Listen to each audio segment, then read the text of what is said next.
Good day, campers. Today's video has to do with the in-frame hydraulic slide outs. I believe these are manufactured by Lippert Incorporated. And these shut-off valves, or lockout valves, whatever you want to call them, they give you the opportunity to operate one slide instead of both. There are two valves, depending on how your camper is built.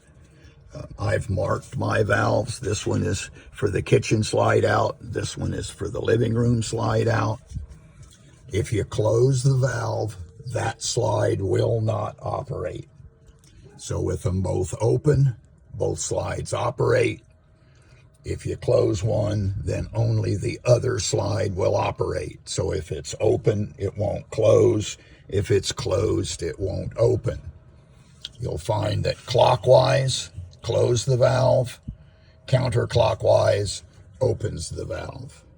You will also find these valves inside the passenger side propane compartment for your camper.